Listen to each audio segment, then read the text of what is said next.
6월 10일 오늘 만나 성경 말씀은 로마서 8장 1절에서 4절입니다. 그러므로 그리스도 예수 안에 있는 사람들은 정죄를 받지 않습니다. 그것은 그리스도 예수 안에서 생명을 누리게 하는 성령의 법이 당신을 죄와 죽음의 법에서 해방하여 주었기 때문입니다. 육신으로 말미암아 율법이 미약해져서 해낼 수 없었던 그 일을 하나님께서 해결하셨습니다. 곧 하나님께서는 자기의 아들을 죄된 육신을 지닌 모습으로 보내셔서 죄를 없애시려고 그 육신에다 죄의 선고를 내리셨습니다. 그것은 육신을 따라 살지 않고 성령을 따라 사는 우리가 율법이 요구하는 바를 이루게 하시려는 것입니다. 아멘. 오늘 만나러 만나주시는 하나님을 기대합니다. 20세기의 탁월한 설교가이자 신학자인 존 스토트는 그의 책 세 사람에서 성도는 과거에 이루어졌던 구원과 앞으로 그 구원이 어떻게 될 것인지에만 골몰하는 존재가 아니다. 성도는 여기에 그치지 않고 지금 여기에서 구원의 삶을 누리는 존재다라는 말을 하였습니다. 과거에 이루어졌던 이미 이루어 놓으신 구원과 앞으로 들어갈 영원한 하나님 나라의 삶, 아직 임하지 않은 구원의 삶 사이에 오늘, 지금, 여기에서의 구원을 누리는 삶의 중요성을 잘 표현해 주고 있는 말씀입니다. 사도 바울은 오늘 본문을 통해서 오늘, 지금, 여기에서 새 생명을 받은 새 사람의 모습이 어떠해야 하는지 그 특징을 잘 설명해 주고 있습니다. 오늘 본문에서 발견하는 새 생명을 받은 새 사람의 특징은 정죄함이 없다는 것입니다.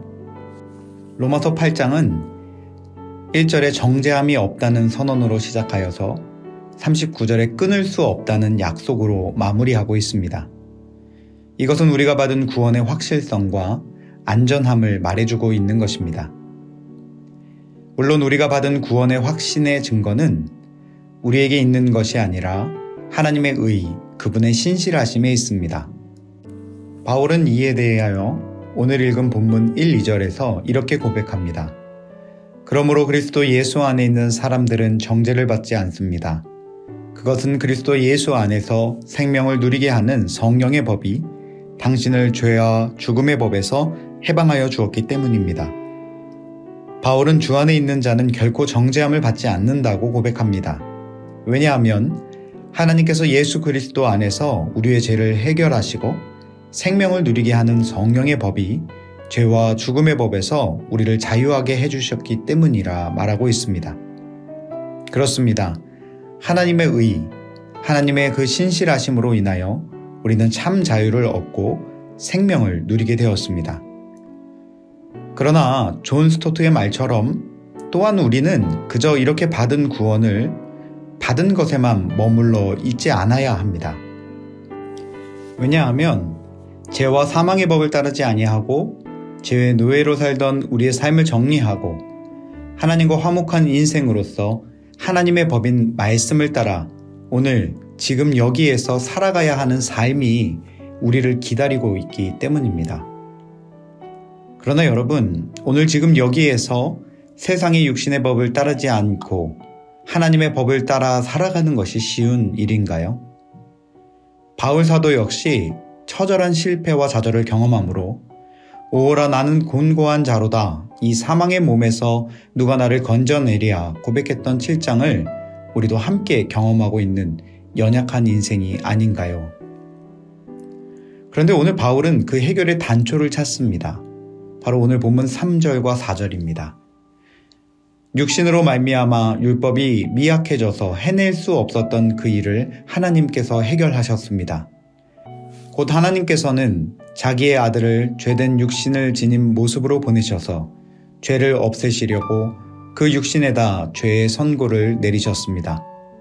그것은 육신을 따라 살지 않고 성령을 따라 사는 우리가 율법이 요구하는 바를 이루게 하시려는 것입니다. 3절을 개역개정으로 보면 연약하여 할 수 없는 그것을 하나님이 하시나니 라는 말씀을 하고 있습니다. 그렇습니다.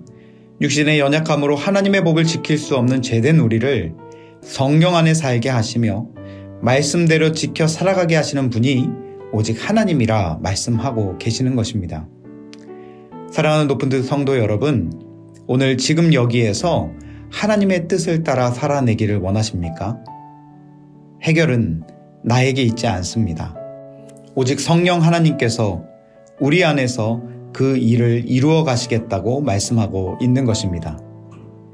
오늘 나의 삶의 자리에 성령님을 초청합시다. 그리고 그분이 일하여 주시도록 우리의 자리를 내어드립시다. 그분 안에서 살며 그분이 가라 하시는 곳에 가고 그분이 서라 하시는 그때에 멈춰서기 시작할 때 우리는 오늘 지금 여기에서 구원의 삶을 누리는 존재가 될 줄 믿습니다. 기도하겠습니다. 사랑의 하나님, 죄로 인해 죽을 수밖에 없고 철저하게 육신의 법 아래에서 참 자유와 구원을 누릴 수 없는 인생이 예수 그리스도를 통하여 새롭고 산 길을 걸으며 새 생명을 누리게 하시니 감사합니다. 바라기는 우리의 구원의 감격이 과거에 머물지 않게 하시고 우리의 구원을 향한 바람과 기다림이 훗날 주님이 다시 오시는 그날에 임할 하나님 나라에만 있지 않게 하옵소서. 생명의 성령의 법이 죄와 사망의 법을 누르며 이기며 다스리는 오늘 지금 여기에서 구원의 삶을 누리는 인생이 되도록 성령님 충만하게 인도하여 주옵소서. 예수님의 이름으로 기도합니다. 아멘. 이제 두 가지 제목으로 함께 기도하겠습니다. 먼저는 오늘 지금 여기에서 구원의 삶을 누리는 존재가 되게 하옵소서. 우리의 모든 자리마다 성령님 함께 해주셔서 주님이 살아내게 하시는 구원의 은혜를 날마다 누리게 하옵소서 기도하겠습니다. 두 번째는 내일 드려지는 모든 예배를 위해서 기도합시다. 구원의 감격을 노래하며 성령 안에서 구원의 삶을 누리며 오늘을 살아가는 거룩한 공동체로 세워지는 예배되게 하옵소서. 이 제목으로 기도하신 이후에 개인 기도 하시겠습니다.